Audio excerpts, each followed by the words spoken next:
Vous informer, c'est notre devoir, mesdames et messieurs, sur Toka Télévision. Voici les sommaires. Un seul titre au sommaire de cette édition. Monseigneur Chollet répond sur la polémique autour du cardinal Fridolin Ambongo et donne un conseil aux dirigeants de l'UDPS qui passent leur temps à vilipender le cardinal Fridolin et qui pensent qu'il est en désaccord avec le chef de l'État. C'est tout pour les titres, les journaux à citer. Monseigneur Donatien Chollet répond sur la polémique autour du cardinal Fridolin Ambongo et donne un conseil aux dirigeants de l'UDPS qui passent leur temps à vilipender le cardinal et qui pensent qu'il est en désaccord avec le chef de l'État. Suivez ses propos recueillis. En disant au Saint-Père que le peuple qui est devant vous, c'est un peuple qui souffre, dans ce peuple, dans cette foule-là, il y a la délégation des victimes, des survivants de l'Est qui étaient là. Ce n'était pas une accusation devant un juge, non. Une adresse au Saint-Père pour lui rappeler la situation qu'il connaît d'ailleurs. D'ailleurs, ce que le cardinal a dit, c'est ce que le pape a reconnu dans ses différentes prises de parole. Et le même jour, le pape devait recevoir les représentants des victimes de l'Est. Il leur a accordé 1 heure. Le cardinal n'avait que 3 minutes. Il savait que le pape allait s'entretenir avec eux, qui ont vécu directement cette situation-là. Et dans les 3 minutes, vous voulez qu'ils s'étendent à remercier le Saint-Père, à parler de son peuple, à parler de la situation de l'Est, à remercier tout le monde. Mais ils seront au-delà des exigences protocolaires. Non, soyons sérieux quand même. Et j'ai saisi cette occasion pour donner un conseil aux dirigeants de l'UDPS, qui est le parti au pouvoir. Je sais que c'est plein d'intellectuels et beaucoup ne partagent pas ce qu'ils constatent avec nous dans les réseaux sociaux. Les gens qui passent leur temps à vilipender le cardinal comme si le cardinal avait un problème personnel avec le chef de l'État, ce qui n'est pas vrai. En insultant le cardinal, c'est un pasteur aimé des milliers de fidèles dans ce pays. En l'insultant, vous offensez tout ce monde-là qu'il aime. Et politiquement, ce n'est pas rentable. Donc ce sont des gens identifiables et identifiés dans les réseaux sociaux. Les dirigeants doivent les interpeller pour leur dire qu'ils desservent au fait le chef de l'État. Il n'y a pas un problème entre l'Église catholique et le chef de l'État. Les relations sont bonnes. L'accord cadre signé le prouve. Il n'y a pas un problème entre le cardinal Ambongo et le chef de l'État. Alors, il ne faut pas en créer.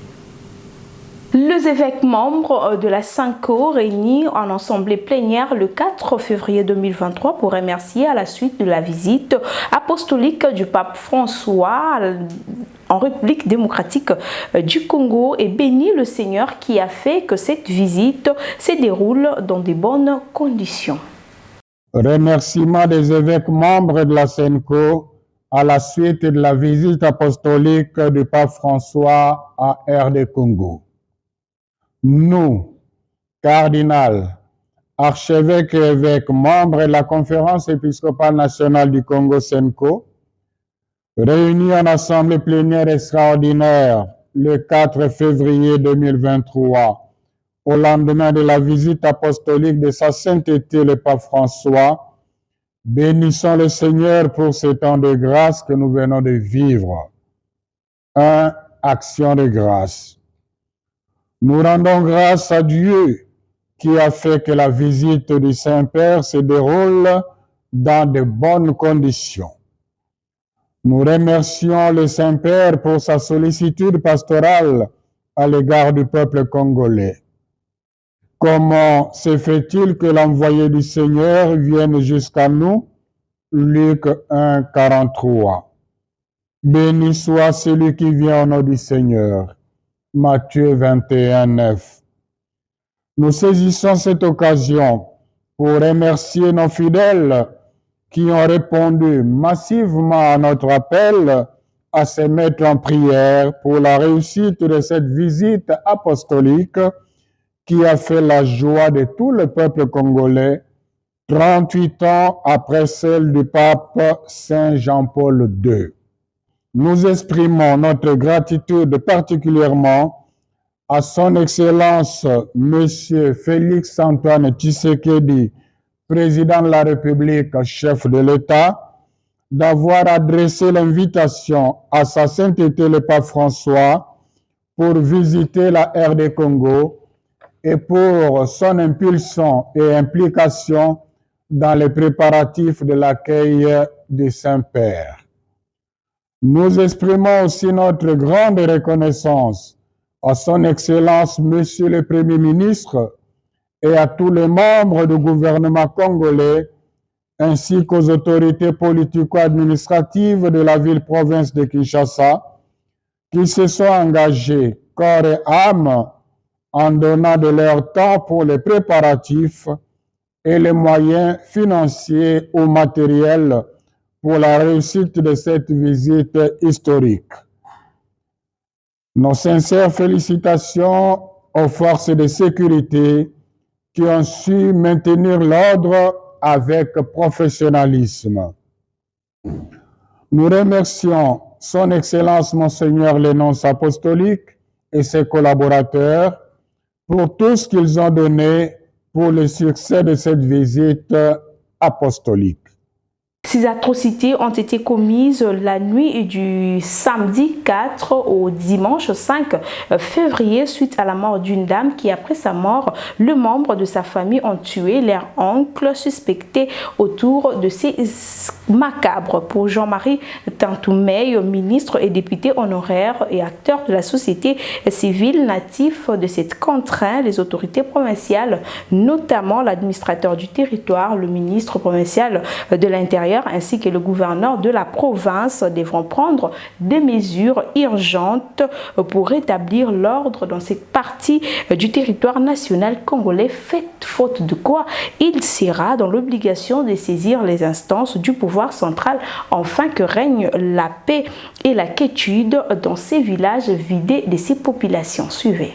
Dans le village Kundu, secteur Kwenge, nous sommes sur la nationale numéro 1. Il va de Kinshasa depuis la nuit d'avant-hier jusqu'hier, une dame est morte de maladie inopinée. Ses enfants ont tué leur oncle présumé responsable parce que lors d'un tribunal organisé dans le secteur Kwenge, la femme aurait eu des divergences avec son oncle et par la suite, les autorités sont venues juste pour inhumer les deux corps, sont répartis sans prendre aucune mesure de sécurité. Et le soir d'hier, toutes les maisons sont pillées et brûlées. Donc la collectivité Kwenge n'a pris aucune disposition sécuritaire. Et nous dénonçons la responsabilité du chef de secteur qui a organisé un tribunal que nous avions dénoncé depuis 2 mois. Il n'a pas voulu nous écouter. Nous l'avions prévenu que c'était un procès qui risquait de créer des problèmes inutiles. Celui qui a été tué revendiquait la qualité de chef de secteur qu'il ne méritait pas. Voilà que maintenant, cela entraîne 2 morts et tous les villages, tout le monde est dans la forêt jusqu'à présent. Nous invitons le gouverneur et l'administrateur à prendre des sanctions très sévères envers ce chef de secteur et le chef de la commission qui a organisé ce tribunal-là. Parce que c'est à cause d'eux tout ceci est arrivé. Et ils n'ont pris aucune mesure sécuritaire après avoir inhumé les 2 corps. Au cas où il n'y a aucune disposition qui est prise, nous serons obligés de recourir au gouvernement central, au ministère de l'Intérieur et de la Sécurité. Beaucoup de préjudices. D'abord, ceux qui ont fui n'auront plus où habiter. Ils sont sans abri et cela risque d'entraîner des conséquences fâcheuses envers les voisins qui sont venus piller. Pour d'aller d'escalade, de crise en crise, il faudrait le plus vite que l'administration du territoire, le gouverneur, prenne des sanctions très sévères envers le chef de secteur qui mérite d'être arrêté et destitué de ses fonctions. Nous les invitons au calme à regagner le village, à chercher à s'abriter d'une manière ou d'une autre en attendant une solution stable. Le dimanche 5 février, Edingwe Madimba Mbaka, dit Edingwe Moutounangenge, s'est fait enrôler accompagné de Yuyu Mandala, cadre de l'ensemble pour la République. L'histoire retiendra que c'est pour la première fois que ces grands sportifs de la RDC aillent remplir son devoir civique grâce à son adhésion à l'ensemble pour la République, parti cher à Moïse Katumbi Isakabea. Nous en dit plus. Il ne s'est jamais fait enrôler ni voter. Edingwe Motonangenge, de son vrai nom, Edingwe Mabima Mbaka, s'est fait enrôler comme tout citoyen congolais le dimanche 5 janvier 2023 pour les comptes d'Ensemble pour la République, parti cher à Moïse Katumbi Chapwe, de l'hôtel Les Barons, lieu de rencontre. Tout le fils et fille des Matete étaient derrière leur leader afin de lui accompagner pour remplir son devoir civique jusqu'à l'école Les Bambino. L'alliance était à son comble.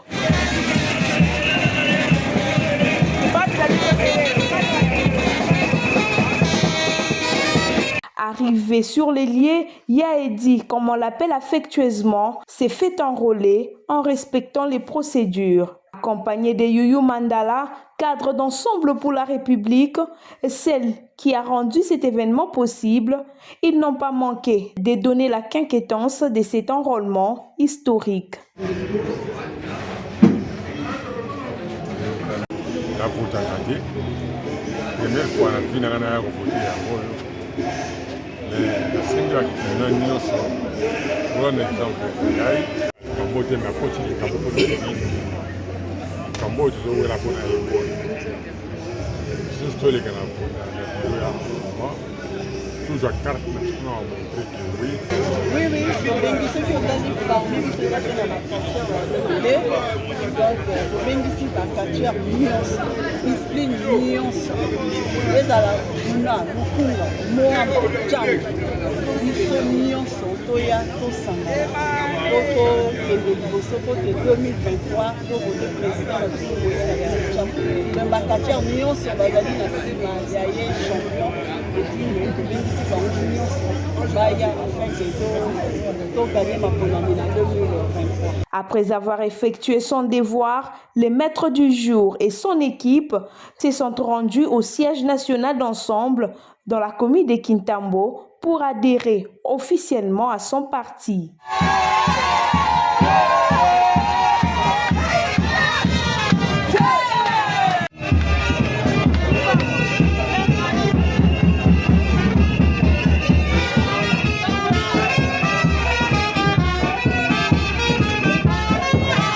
Le secrétaire général du parti, ici représenté, a donné tous les insignes du parti à Edingwe et son épouse qui l'a accompagné pendant tous les processus.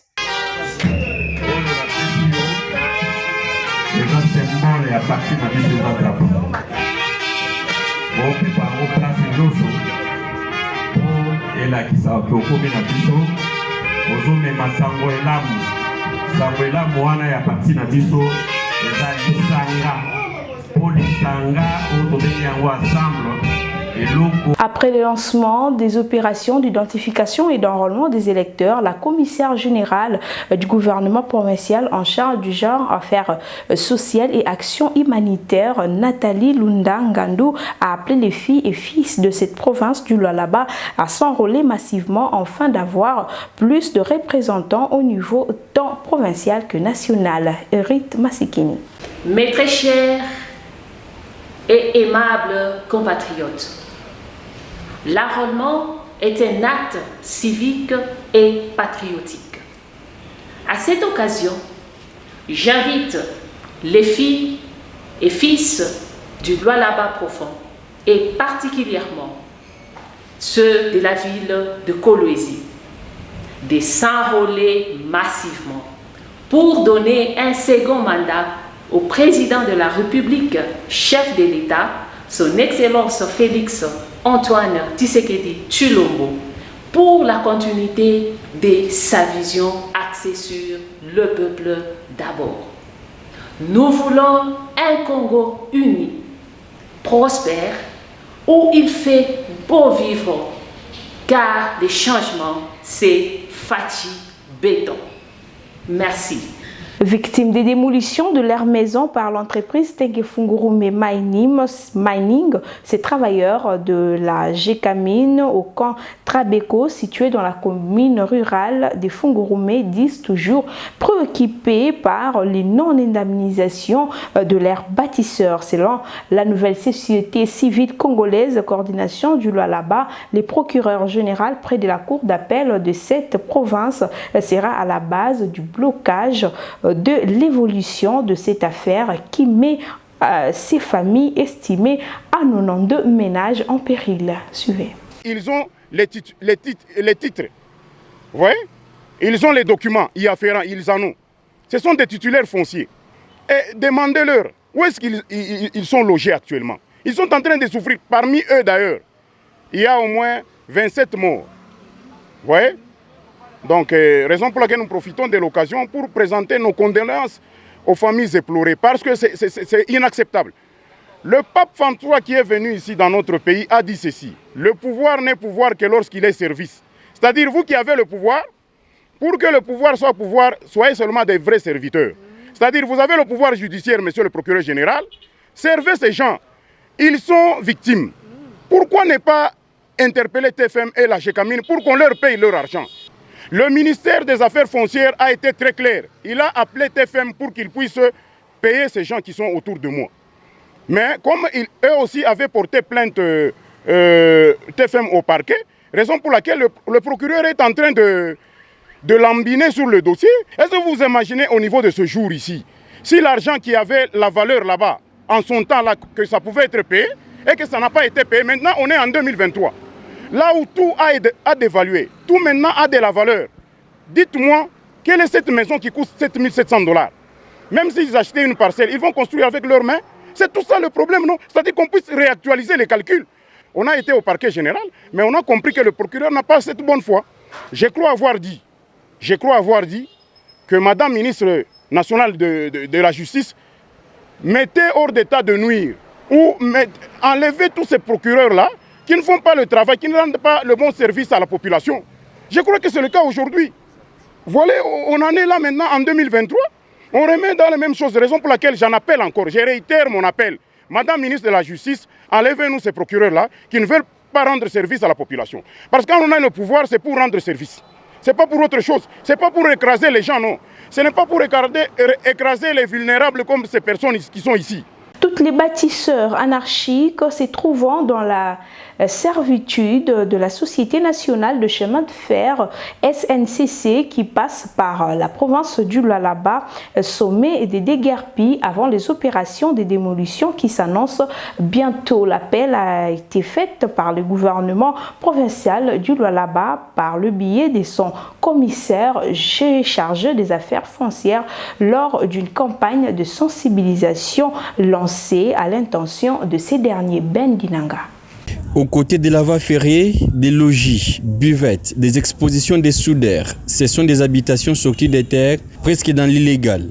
Les constructions anarchiques pullulent le long du rail. Traversant la cité Manika en commune portant les mêmes noms jusqu'au quartier des Airs, beaucoup de bâtisses sont érigées par des individus. Certaines sont seulement à quelques mètres du rail. Pour prévenir les accidents ferroviaires et les dangers que cela peut causer, Jean-Pierre Kalingamou Patayi, commissaire général des affaires foncières et urbanisme et habitat, était ce lundi sur la zone tampon pour constater un probable bouchage de la zone de visibilité de la SNCC. L'endroit qui serait violé est à la bifurcation entre la route et les rails. Là où il y a le rail et la route, il y a toujours ce qu'on appelle le passage à niveau. Donc c'est question de voir comment dégager cette zone-là pour éviter qu'il y ait des accidents. Avant d'envisager un éventuel préavis à ces personnes de déguerpir les liés, Jean-Pierre Kalingamou Patayi veut dans un premier temps déployer les services techniques dans cette zone tampon pour se rassurer des tout. Les gens occupés, on le sait, mais il y a d'autres compatriotes qui ont voulu y ériger des bâtisses maintenant. Là, ça devient des cas très spécifiques. Je me demande s'ils ont des titres ou pas. Alors, on va envoyer les services attitrés qui viendront vérifier d'abord s'il y a des titres et élucider la question pour voir comment ces gens se retrouvent dans cette zone ici. Jean-Pierre Kalingamou Patayi défend toute nouvelle construction à proximité d'une voie ferrée depuis son accession au commissariat général des affaires foncières, urbanisme et habitat. Il fait respecter les schémas d'aménagement et de développement de l'agglomération. La restriction vaut aussi pour les hôpitaux, les écoles, les lieux de culte et les résidences. Après avoir signé un protocole d'accord au bénéfice des actions de la province du Mai-Ndombe, le bureau central de coordination BCECO a octroyé des financements nécessaires au numéro 1 de la province. Selon Rita Bola, ces fonds serviront pour le développement de certains projets de la province, donc elle se retient de préciser. Après avoir signé un protocole d'accord au bénéfice des actions de la province du Mai-Ndombe, le bureau central de coordination BCECO a octroyé le financement nécessaire au numéro 1 de cette province, Rita Bola. Selon le gouverneur du Mai-Ndombe, Rita Bola, ces fonds proviennent de la vente du carbone lors de la COP27 et serviront pour le développement de certains projets de la province dont elle se retient de préciser pour l'instant. Nous avons un protocole d'accord avec BCECO et voilà que nous venons de recevoir les fonds pour la province et nous sommes obligés de venir courir vers notre partenaire pour l'exécution de nos projets. Nous avons déjà un programme que nous avons présenté à l'Assemblée provinciale. Ce programme a été adopté et accepté. Nous allons avoir des projets selon ce programme-là, donc avec bien sûr le rapport d'un conseil des ministres. Venu accompagner le gouverneur dans cette démarche, le président de l'Assemblée provinciale du Mai-Ndombe, le député provincial Léonard Makombo, a fait savoir que les projets prioritaires seront définis à l'issue du conseil des ministres. Nous sommes les représentants de la population. Nous connaissons les besoins de notre population. Nous voulons accompagner notre gouverneur de province pour l'aider à choisir des projets qui sont prioritaires par rapport à notre population. Le BCECO, sous la direction de Jean-Mabi Moulomba, ne ménage aucun effort pour accompagner la vision du chef de l'État, Félix-Antoine Tshisekedi Tshilombo, en dotant les provinces des infrastructures modernes et durables afin de réduire l'écart et assurer le développement de la République démocratique du Congo. La gouverneure de la province du Mai-Ndombe, Rita Bola, a lancé un projet avec le FAM d'Inongo en vue de lutter contre la famine dans cette province. Suivez dans ces propres recueillis que vous propose Rita Masikini. Écoutez, je sais de quoi je parle quand je parle de la femme. Quand je parle de l'autonomisation de la femme, j'ai déjà commencé des projets avec les femmes. Ici, les gens peuvent dire qu'ils ont faim, mais nous avons de la terre arable. Qu'est-ce qui nous empêche de cultiver derrière nos parcelles? Donc, c'est d'abord cette éducation-là que nous allons commencer à inculquer à nos mamans, dans le temps. C'est comme ça que ça se faisait. Donc, nous avons un peu repris ces habitudes-là. Nous avons commencé avec 40 femmes qui ont de grands champs, ici même à Inongo. C'est un projet que nous commençons déjà à faire avec ERA, et qui va nous donner des engrais, des chimiques, enfin des graines pardon, pour s'aimer et autre chose. Et avec ces femmes, déjà je pense qu'à Inongo, 3 mois après, au mois de mars, c'est un projet que nous allons commencer la vente au mois de mars. Je ne pense pas qu'il y aura encore des gens qui vont se plaindre pour des légumes ou pour des choses comme ça. Pendant plus de 3 heures du temps et devant ces femmes venues du coin et recoin de la ville d'Inongo et ses environs, Madame Julienne Mabiala Nongo a exhorté ces dernières de mettre la République démocratique du Congo entre les mains du Seigneur, mais aussi et surtout son époux aimé Pascal Nongo Lokondé, dit Arc-en-Ciel, qui se donne corps et âme pour développer la province du Mai-Ndombe.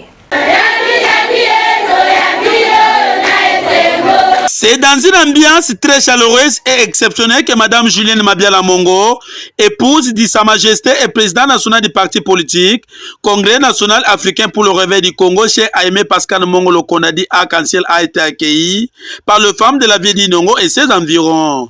Comme promis lors de son arrivée et après l'obtention de sa carte d'électeur, la présidente de la fondation Julienne Mabiala Mongo a reçu ses femmes pour partager avec elles sa vision. À son arrivée, cris, danse et chant étaient au rendez-vous. Dans son speech devant plus de 5000 femmes venues des coins et recoins de la ville d'Inongo et ses environs, Madame Julienne Mabiala Mongo a exhorté à l'assistance de prier pour que la paix règne à travers toute l'étendue de la République démocratique du Congo, mais aussi et surtout pour son époux qui se bat jours et nuits pour l'émergence de la province du Mai-Ndombe. Nzambo président et même on va bon de la car. Amila qui sa maturo yo. Amila samba mama meza na makasi. Mutunia so de sika sambe la kato ba que cette fois-ci mutati ba ili susu. On signaler bino lo romo. Le non va kotamia. Moi na bino te. Na koni train. C'est bon ni so ba makasi ko ba yiba. Ko ta la tekeli so de makolo.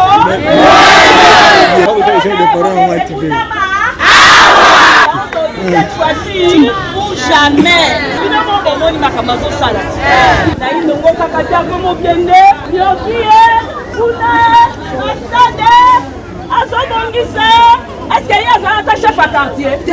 Ici, de préciser que Madame Julienne Mabiala Mongo est la toute première femme au Mai-Ndombe qui a réussi de réunir une telle foule, raison pour laquelle ces dernières lui ont réservé des cadeaux surprises en guise d'un signe de fraternité.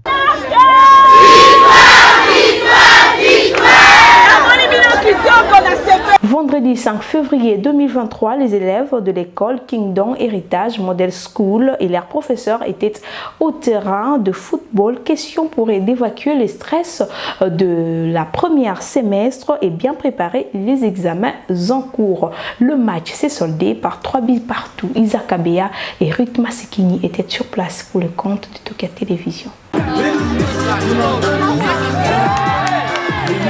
À l'occasion de la fin de la première semestre de l'année scolaire 2022-2023, les élèves de l'école Kingdom Heritage Model School ont organisé un match de loisirs où les élèves ont joué avec leurs professeurs le vendredi 3 février 2023. De l'école Kingdom Heritage Model School à la 5e rue Lumété jusqu'au terrain de football à la 15e rue, toutes les équipes étaient bien préparées. Satisfaits du déroulement de cet événement, les élèves n'ont pas manqué de s'exprimer. Cette journée a été une journée qui nous a marqué. C'est une journée tellement importante parce que nous avons partagé du temps avec nos professeurs pour préparer des examens qui seront pendant la session ordinaire qui viendra la semaine prochaine. Et ça va nous aider à collaborer plus et s'attacher plus à nos professeurs. Les élèves disent aussi avoir organisé ce match pour chercher à évacuer les stress pour bien préparer les examens en cours. Nous avons pris le temps de nous amuser, de faire évacuer la tête par rapport à ce que nous avons vu à avoir pour les épreuves des examens parce que c'est bien. Mais aussi, il fallait qu'on puisse avoir ce temps de détente pour que nous puissions être libres, posés, à l'aise et de se préparer pour les épreuves que nous allons d'ici la semaine prochaine. À leur tour, les professeurs aussi s'est dit satisfaits d'avoir passé ces bons moments de loisirs ensemble avec les élèves, enfin de dégager tous les stress de 3 mois passés. Les enfants, ils ont fait plus ou moins 4 mois, mais bien sûr on faisait de l'éducation physique en classe, mais aujourd'hui on devrait détecter le talent de jouer à ce qui concerne le football. Et on a organisé cette journée par rapport à cette détection-là, puisqu'il y a des compétitions interscolaires qui s'approchent déjà. Il s'est dénoté que le match s'est soldé par 3 buts partout. Voilà, nous sommes arrivés à la fin de cette édition. Mais si vous nous avez trouvé en cours, voici le rappel de titre. Monseigneur Cholet répond sur la polémique autour du cardinal Fridolin Ambongo et donne un conseil aux dirigeants de l'UDPS qui passent leur temps à vilipender le cardinal Fridolin et qui pensent qu'il est en désaccord avec le chef de l'État.